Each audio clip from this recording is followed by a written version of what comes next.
कच्चे घड़े में पानी कैसे ठहर सकता है? मेरी माताओं से निवेदन, बड़ा सुंदर भाव से फिर निवेदन करूंगा, जिसका बेटा, जिसका बच्चा मंद बुद्धि हो, विवेक काम नहीं कर रहा हो, बुद्धि काम नहीं कर रही, चित्त काम नहीं कर रहा, बहुत चिड़चिड़ा, बहुत उचिष्ट, विवेक काम नहीं कर रहा, बुद्धि काम नहीं कर रही, हां, यहां तक शिव महापुराण की कथा कहती है, एक बीमारी होती है जिसमें नसें शरीर की काम करना बंद कर देती है, और वो उस बीमारी का इलाज पूरे बाहर विदेश में भी नहीं है, जिसमें धीरे धीरे धीरे धीरे नाड़ियां, नसें बंद होती चली जाती है, पांव हाथ काम करना बंद कर देता है, फिर वाणी कम हो जाती है, नयन दिखना बंद हो जाता है, शरीर बेकार। उसके लिए भी कोई मंदबुद्धि है, उसके लिए भी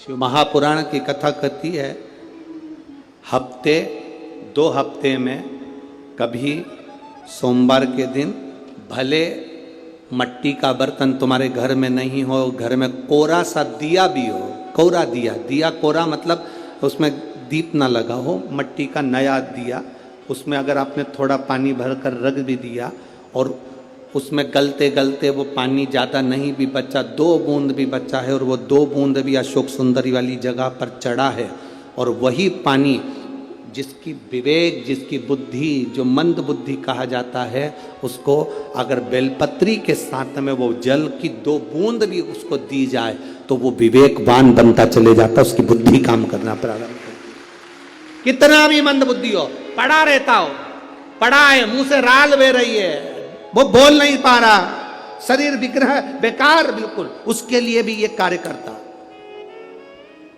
शिव पर चढ़ा हुआ मट्टी के पात्र का जल सुख प्रदान करता है। हमारे यहां नवरात्रे में जवारे बोए जाते हैं, आप लोगों को इधर बोते हैं कि नहीं बोते हैं मालूम नहीं, हमको बोते हैं इधर, मट्टी के पात्र में जवारे बोए जाते हैं, कुंडी में जवारे बोए जाते हैं, मट्टी में गेहूं डालकर जवारा बोया जाता है। उस जवारे की मूलता क्यों बोते हैं,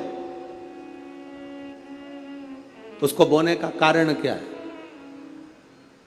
केवल कोई कहे कि हम ठाकुर जी को भजते हैं, भगवान कृष्ण को भजते हैं, कोई कहे हम तिरुपति बालाजी को, नारायण को भजते हैं, कोई कहता है कि हम हरि विठल को, पांडुरंगा को भजते हैं, हमारे यहाँ हाँ हम इनको भजते हैं तो जवारे नहीं बोते। ना ना, पुष्टि मार्गी है, ठाकुर जी की सेवा करने वाला है, उसके यहाँ भी ये 9 दिन जवारे बोए जाते हैं। रामानुज संप्रदाय से जुड़ा हुआ है, नारायण की पूजन कर रहा है, उसके घर में भी जवारे बोए जाते हैं। पांडुरंगा हरि विठल की उपासना कर रहा है, उसके घर में भी जवारे बोए जाते हैं।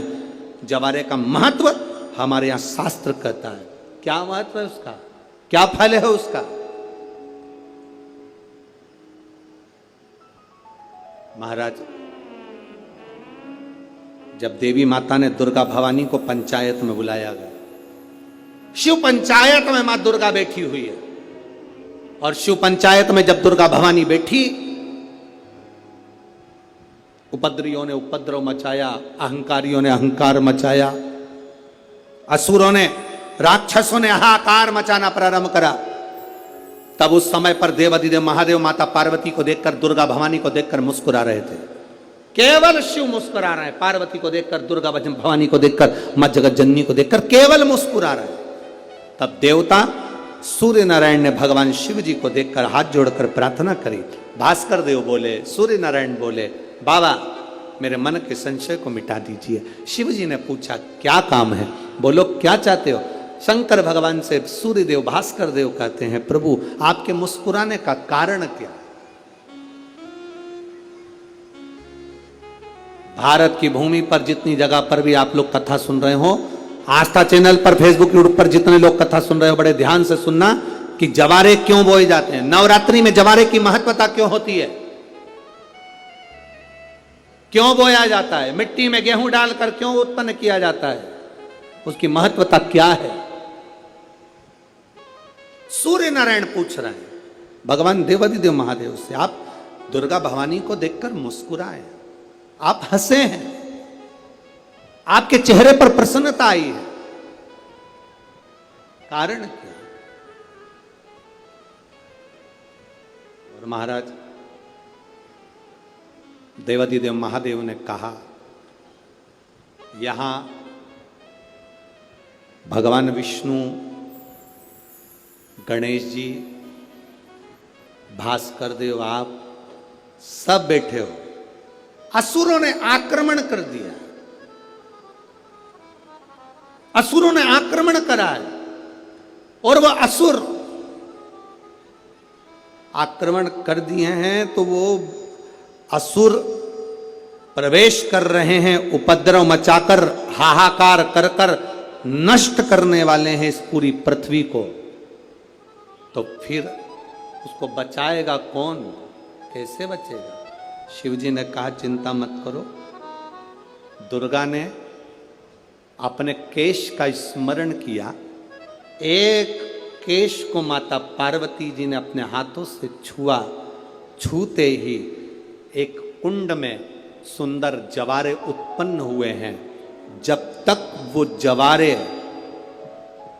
बड़े नहीं हो जाते, जब तक वो जवारे थोड़े प्रबल नहीं हो जाते, तब तक एक भी असुर प्रवेश नहीं कर सकता, हाहाकार नहीं मचा सकता और अंदर आ नहीं सकता।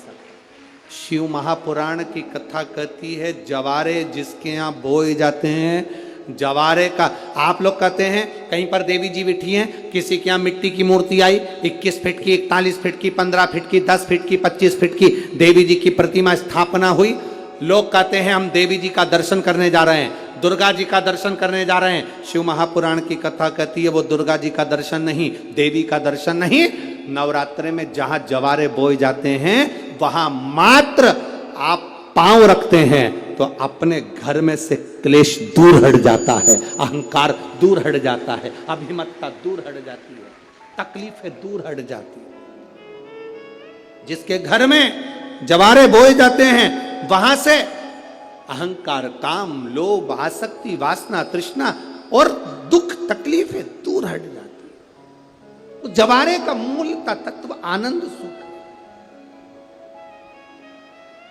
महाराज उसको समझने वाला समझ सकता। रेणुका घड़ा बनाकर शिव जी का स्पर्श कर रही है, केवल स्पर्श, मट्टी के पात्र में बला जाता है स्पर्श मात्र, सहज नहीं है शिव।